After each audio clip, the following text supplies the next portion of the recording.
Non-violence, persuasion, grâce. Alors ça, c'est très tordu, mais bougrement intelligent.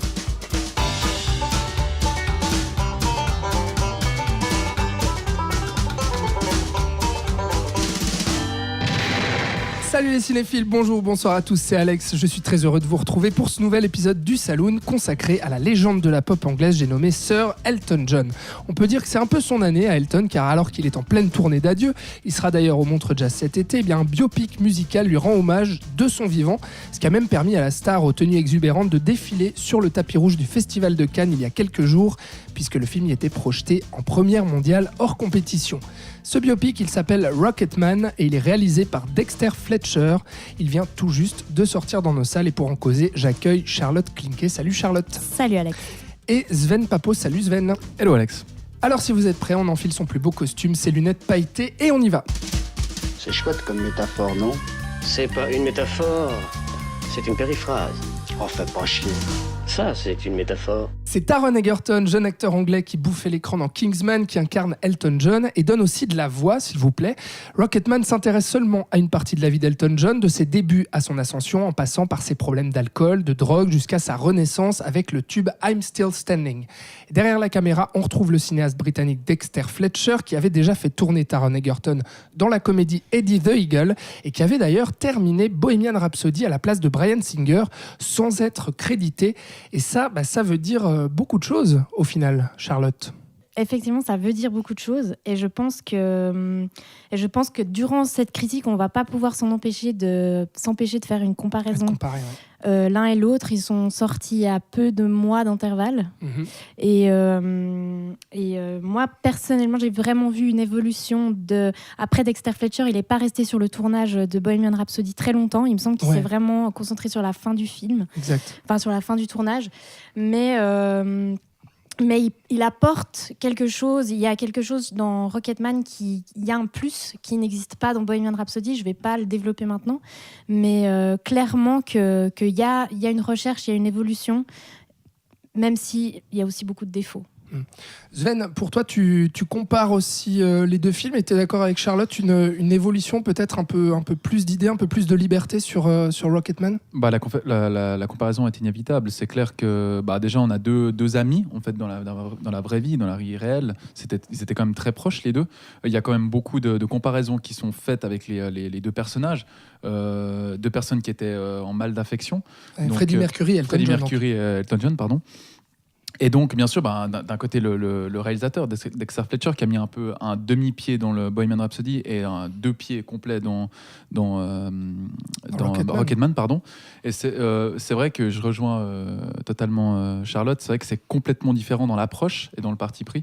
Et comme on va le développer plus tard, mais c'est vrai qu'on passe d'un biopic Wikipédia pour Bohemian Rhapsody, très aseptisé, beaucoup moins inventif et fantaisiste, et on passe à Rocketman où on a vraiment un côté beaucoup plus jouissif, beaucoup plus... on déconstruit le personnage et on le reconstruit. En fait, c'est une sorte de roller coaster propre à Thibaut Ducret. Petit clin d'œil à Thibaut. Mais oui, c'est vrai. Qu'est-ce qui change finalement? Qu'est-ce qui évolue, Charlotte, entre les deux films? Et puis qu'est-ce qui se développe en termes d'idées dans Rocketman? Alors, je pousse les auditeurs à réécouter notre podcast sur Bohemian Rhapsody. On était les trois d'ailleurs. Ouais. Et parce que ce que j'avais critiqué dans Bohemian Rhapsody, c'est que le parti pris était historique. Or, pour moi, et c'est le cas, maintenant, aujourd'hui, c'est prouvé, un biopic comme n'importe quel film historique prend un parti pris, il y a un point de vue, il y a un réalisateur derrière la caméra, et donc il y a des choix. Bohemian Rhapsody avait cette volonté de nous faire voir la vraie vie de Queen, la vraie vie de Freddie Mercury, d'où cette mise en avant de Freddie Mercury poussée un peu à l'extrême avec cette position du mythe qu'on lui donne, et puis en même temps cette présence du groupe qui est son pilier avec les deux musiciens qui font partie, qui ont pris part au tournage, alors que dans producteurs, quoi. Voilà, alors que dans Rocketman, on a autre chose. Alors Elton John est toujours vivant, mais producteur aussi du film. Mais pour moi, en fait, l'approche elle est plus originale parce que on n'essaye même pas. Enfin, on pose une distance automatiquement avec le spectateur parce qu'il faut savoir que le film est en fait une comédie musicale, ou en tout cas une bonne partie du film est une comédie musicale. Ouais. Donc de toute façon, on pose cette distance de base qui est de toute façon présente dans les films historiques. Enfin, il y a une distance. Là, on l'assume totalement et je l'ai davantage vu comme un film thérapeutique de la part d'Elton John que comme un film avec volonté historique. C'est vraiment un exutoire pour moi. Le cinéma est un exutoire et il a utilisé, comme il aurait pu peindre sa vie ou écrire sa vie, il a réalisé sa vie. Alors, en tant que producteur, bien sûr, parce qu'il n'est pas réalisateur. Et on a des choix artistiques, on a des prises de risques, on a autre chose que des surimpressions pour nous montrer un personnage sous l'emprise de drogue. Ouais, c'est vrai. Donc parce que finalement, on raconte aussi le début de carrière, l'ascension, la chute avec. Oui, alors la structure, elle reste un peu la même. Elle reste un peu la même avec la prise de drogue, l'alcool, toutes les déviances, le sexe aussi, et puis la chute progressive vers la solitude avant la Renaissance. Donc là-dessus, la comparaison se fait aussi inévitablement avec Bohemian Rhapsody, au-delà du fait que les stars soient deux stars de la pop anglaise. Il y a tout ça. Mais c'est vrai que le changement, je rejoins Charlotte, dans cette première partie, il y a une vraie volonté de faire une comédie musicale avec des vrais moments, des vraies scènes justement chantées, dansées. Ce qui est hallucinant aussi, et on en reparlera sûrement, mais Taron Egerton chante les titres, contrairement à Rami Malek qui faisait Freddie Mercury, mais qui lui ne chantait pas et se contentait de faire du playback. Mais dans la mise en scène, il y a vraiment une flamboyance, une exubérance assez propre au personnage d'Elton John aussi, qu'il était dans la vie, qu'il était sur scène. Et je trouve qu'à travers la mise en scène, Dexter Fletcher arrive, en tout cas dans le premier acte du film, à nous le retranscrire, et à travers ces moments justement de comédie musicale. Moi, je trouve qu'il met vraiment en avant ses addictions. Il arrive avec les addictions, à jouer de ses addictions. On rappelle que quand il arrive, au tout début, il arrive et il sort en quelque sorte de son spectacle, et il va se poser dans une salle où on ne comprend pas avec qui il est, des inconnus.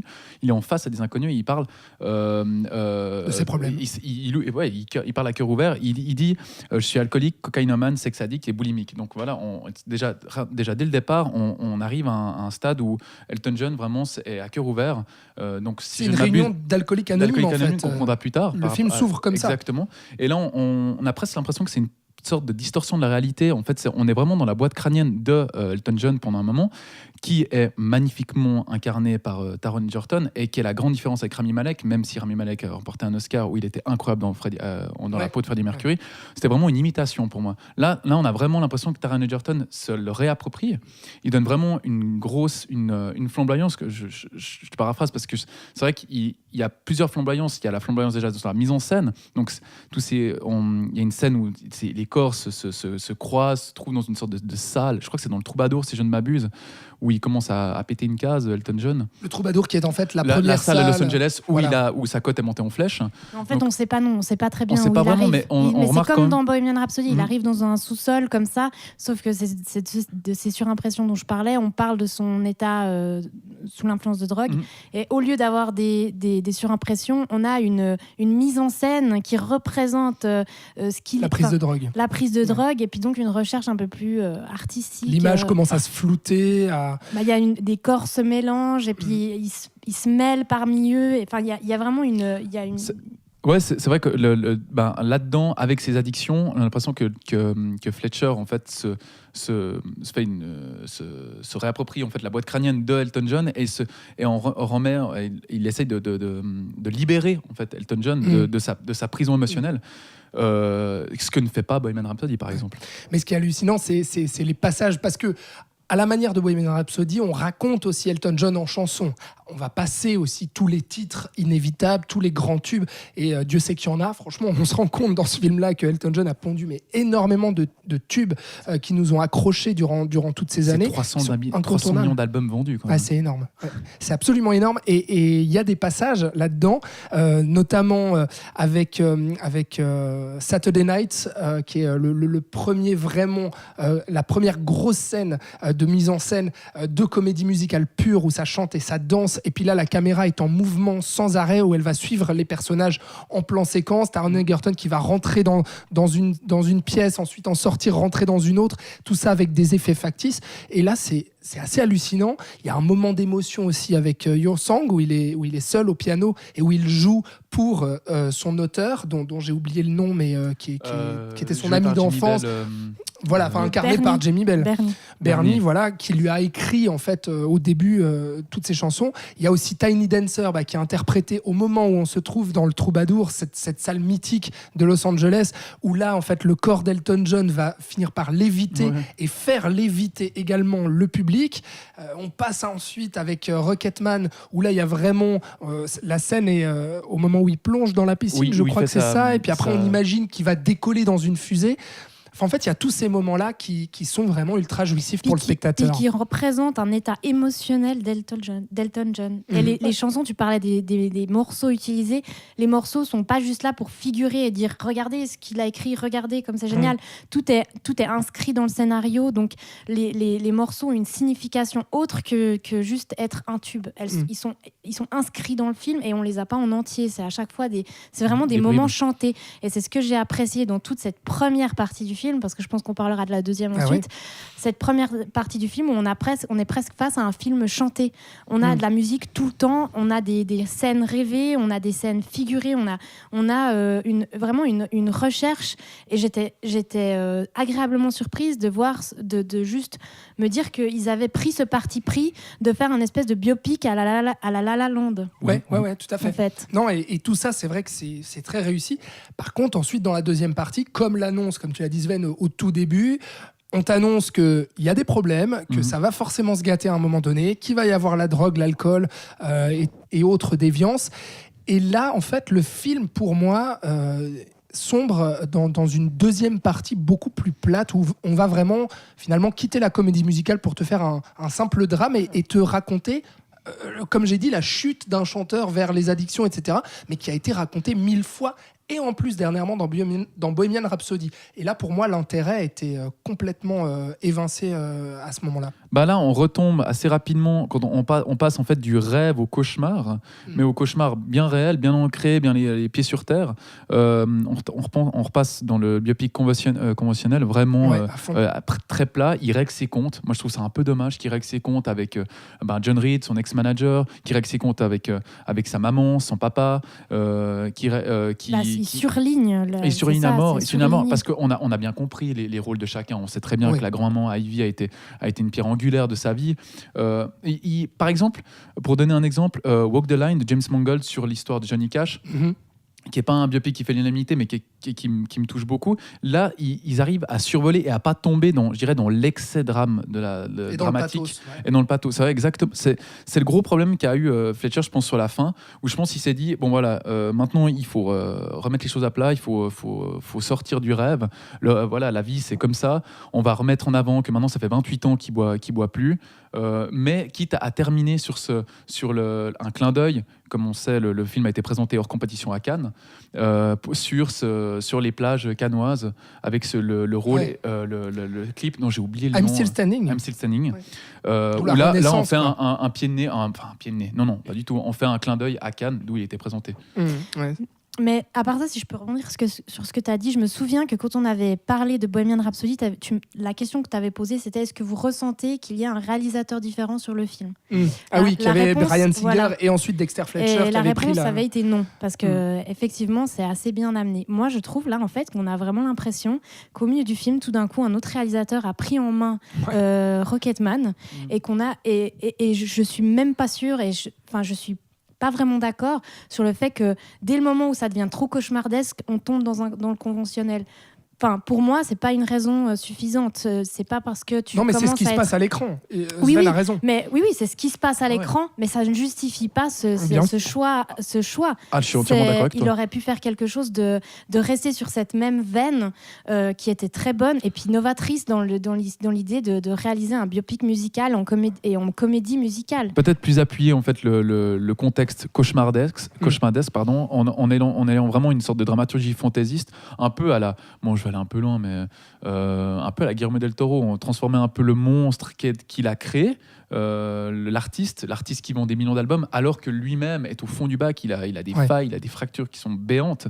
Et elle l'utilisait comme un monstre et puis essayer de le combattre. Tandis que là, il règle ses comptes avec son entourage, ce qui est bien dommage. Et puis ça tourne en rond aussi, ça tire en longueur en fait, cette deuxième, parce qu'on dit deuxième partie, c'est la deuxième heure, le film dure environ 2 heures, et en fait pendant 1 heure vraiment il y a tout ce règlement de compte, et finalement moi ce qui vraiment m'ennuie... Mais le règlement de compte il dure que 10 minutes hein. Oui, moi je pense mais il y a que toute l'approche. Mais pour y parvenir, disons qu'il y a tout d'un coup des personnages, des tunnels de dialogue, mais dont on ne comprend pas vraiment le sens. Tout d'un coup, en fait, l'intention des personnages est mal travaillée. Tout d'un coup, je veux dire, la maman de Elton John, on la suit plus, on la comprend plus vraiment, on comprend pas ses réactions. Enfin, il y a quelque chose dans l'évolution des personnages, comme si en fait il y avait une scène supplémentaire ou plusieurs scènes supplémentaires encore au montage, et qu'ils avaient tout viré pour faire pour créer une espèce de raccourci, mais ça donne l'impression qu'il y a une ellipse au milieu de tout ça et qu'on a loupé une étape. Non, c'est juste. Oui, il y a un peu je dirais le point de rupture a été le point de saturation et de rupture a été fait au moment où ils étaient en backstage avec Bernie, et puis il lui balance Bernie, ils viennent pas voir Reggie Dwight, ils viennent voir Elton John. Reggie Dwight qui est son vrai nom. Donc à mon avis, là, déjà, le film a versé dans un autre propos, et là, on est tombé déjà dans le propos plus réel et moins fantaisiste. Ouais. Moi, ce qui me déçoit, en fait, surtout là-dedans, c'est que je me dis... vraiment, même si j'ai passé un très très bon moment la première heure où vraiment j'y croyais à mort et je me disais mais c'est génial, s'ils font 2 heures comme ça, allez-y, et puis allez-y crescendo surtout, parce que on veut voir ça quoi, on veut voir Elton John traité sous l'angle de la comédie musicale fantaisiste, quitte à ce qu'il y ait une chute et puis une renaissance après, pourquoi pas, mais moi, ce que je me dis surtout, c'est que là, ils ont choisi cet angle-là, de dire, voilà, on va traiter Elton John de son enfance jusqu'au moment où il écrit I'm Still Standing, où il sort en fait progressivement de la drogue et de l'alcool. Mais il y a quand même énormément d'autres années après, et puis il y a tellement de choses à dire sur Elton John qui étaient beaucoup plus intéressantes selon moi que cet angle qui a été pris de raconter. Alors c'est probablement, comme tu l'as dit Sven, la volonté d'Elton John lui-même de combattre ses démons, de les exorciser à travers ce film aussi, de régler ses propres comptes avec toutes ces années qui ont été difficiles, mais franchement, raconter encore une fois le destin d'une pop star légendaire qui a son ascension, qui tombe et puis qui revient, les problèmes d'alcool, de drogue, de sexe, machin, enfin franchement, il y avait que ça à raconter sur Elton John. Moi je me dis, c'est quand même un gars qui a été sacré par la reine d'Angleterre, qui a combattu aussi, qui s'est engagé pendant tellement d'années pour combattre le sida, qui a adopté ensuite des enfants, enfin qui a fait aussi de son homosexualité un combat. Enfin je veux dire, pour moi il y avait énormément de choses en fait à dire là-dessus. Et puis petit clin d'œil, après je vous laisse réagir là-dessus, mais autre petit clin d'œil, ce film parle beaucoup plus d'homosexualité que l'a fait, parle mais montre beaucoup plus l'homosexualité d'Elton John que l'a fait Bohemian Rhapsody. Ça a été pas mal critiqué aussi dernièrement, où on disait ah bah voilà enfin un film qui ose ne pas cacher l'homosexualité, contrairement à Bohemian Rhapsody. Et c'est amené depuis le début. Oui, non, c'est vrai, c'est amené depuis le début, mais presque. Là où moi je ferais pas la critique à Bohemian Rhapsody là-dessus, parce que finalement ça concorde avec le personnage, c'est-à-dire que Freddie Mercury, mais c'est la façon dont c'était amené, c'était très grossier. Oui, quoi. mais Freddie Mercury était finalement un homme qui refoulait et qui cachait son homosexualité, contrairement à Elton John qui lui a très vite fait de cette homosexualité un combat. Mais là on parle de la biographie de Freddie Mercury dans le Bien film, sûr. la manière dont l'homosexualité de Freddie Mercury est amenée, c'est très grossier. Ça commence avec l'arrivée d'un camionneur dans une station-service qui suit dans les toilettes alors qu'il est au téléphone avec sa fille, avec sa femme. Enfin, J'avais oublié cette scène, merci. C'est vrai, grossier. Ouais. Mais sur le... Tandis que dans Rocketman, ça se sous-entend, ça se suggère d'abord à travers la danse d'une chanson. Il est attiré par un homme à travers la danse. Je trouve ça beaucoup plus subtil que Bohemian Rhapsody. Bon, et après, il y a ce baiser volé en backstage juste avant de monter en scène quand il accompagne ce bien sûr, mais chanteur justement, mais tout est Et la scène de sexe avec le manager aussi. Oui, mais qui est pas vulgaire. Qui est pas vulgaire, mais qui est frontale aussi. Ouais, exactement. Qui est assez cru. Mais donc, pour revenir juste à ce que je disais, est-ce que vous aussi, vous avez été frustré de vous dire, finalement, j'aurais bien aimé qu'on me parle d'Elton John sur d'autres choses que juste l'homme alcoolique et cocaïnomane, quoi. Le problème, c'est comme on en parlait à la sortie de la salle avec Charlotte, c'est que dans un biopic, ces artistes ont fait tellement de choses. Ils ont tellement vécu que au bout d'un moment, il faut prendre une partie de qu'est-ce qui a été fait. Mais est-ce que c'est pas le mauvais parti pris là ? Est-ce Mais que c'est pas le mauvais angle ? C'est ce que je disais au début de ce podcast, c'est d'où ma suggestion, parce qu'il faut savoir qu'à la base de ce projet, c'est un livre qu'a écrit Elton John sur sa vie. Donc je pense que le lancement de ce projet, c'était l'idée de faire quelque chose de thérapeutique. Ça existe, les films thérapeutiques. Et pourquoi se baser uniquement sur ces années de drogue et d'alcool ? C'était peut-être juste pour mettre un point d'honneur de finitude, de terminer cette période de sa vie. C'est 28 ans de... Voilà, et je me dis, après, on n'en sait rien, c'est que des hypothèses. Qu'il est sobre, excusez-moi. Moi, je respecte beaucoup plus les personnes qui choisissent, les réalisateurs qui choisissent, ou les scénaristes, parce qu'en l'occurrence, le scénariste, c'est Lee Hall, qui a écrit Billy Elliot. Ah ouais, d'accord. Et qui choisissent un parti pris, comme dit Sven, où voilà, on a un axe de lecture plutôt que choisir de essayer de couvrir l'entier de la ville d'un artiste, et puis du coup de faire d'être super rapide dans l'approche, quoi. Puis de juste effleurer, quoi. Voilà, final, et puis ça c'est beaucoup plus frustrant. Ouais. Finalement, moi au début de ce Rhapsody. film de Rocketman, je me disais davantage, j'ai envie de découvrir la vie d'Elton John, de m'intéresser à ce chanteur que je connaissais très peu, alors qu'à la fin de Bohemian Rhapsody, j'avais juste envie de flinguer tout le monde. Ce qui est intéressant dans Rocketman, et ça m'est arrivé plus tard, c'est, vous avez remarqué qu'il n'y a jamais les années, jamais les dates. Ouais, c'est vrai. Tout est assez survolé. fluide, ouais. Et tandis qu'on arrive dans pour Bohemian Rhapsody, dans ce biopic Wikipédia que j'ai shippé à le journaliste du New York Times, tout est réglé, comme un papier à musique. Ah bah donc, t'as les dates, tu suis, tac, il a fait ça, tac, il a fait ça, tac, il a fait ça. Ouais. Là, il s'est coupé. Donc là, ça, c'est pour ça que le début, et malheureusement, la deuxième partie ne suit pas le très bon début. C'est que... Et alors, les dernières images de fin, encore moins. Avec oui, alors ça, c'est le gros problème. Informations qui commencent à m'énerver. Où on te fait finalement la vie d'Elton John qui a suivi, quoi. Où on te dit, regardez, il vit aujourd'hui avec des enfants, et puis un merveilleux mari. Et puis c'est génial, quoi. Avis au réalisateur, arrêtez ça dans le biopic. C'est nul. Non, mais c'est vrai que c'est assez chiant. Sven, pas de souci, tu m'as perdu. Non, mais t'es perdu, Sven, ou tu voulais rajouter quelque chose ou... Non, parce qu'on pourrait finir... Donc, durant ce film, il n'y a pas de date. Voilà. On aura compris. Voilà. Si on peut finir sur une chose, c'est quand même si on l'a déjà dit, Taron Egerton, quoi. Non, la mais classe, franchement, la classe. La monstre classe. Et puis, il chante. Ah ouais, et qu'est-ce qu'il chante. Franchement, faut le faire. Non, mais j'ai écouté tout l'album en venant. C'est vrai. Ah ouais, j'adore. J'ai écouté ce matin dans le train. J'adore ce gars, en fait. Là, il est passé à un autre level pour moi. T'es amoureux. Ah non, mais le gars, il incarne Elton John. À un moment, je me rappelle, quand il y a cette scène où ça tourne autour. Je crois quand il est dans le Yankee Stadium, là, quand il joue en baseballeur. Ouais. Puis il tourne où ça change sans arrêt de costume. Moi j'ai l'impression que c'est Elton John. Dans le sens, il l'incarne, il se le réapproprie, et puis il chante vachement bien. Et puis il a une gestuelle, et puis il a... Franchement, quand il joue moi j'adore Rami Malek, j'ai beaucoup aimé sa performance en Freddie Mercury, mais c'était de l'imitation. Enfin, il joue très très bien. Mais là, on a vraiment l'impression de voir un Taron Egerton en Elton John. Et la réincarnation passe aussi par le chant, quoi. Et ça, franchement, voilà, c'était à souligner.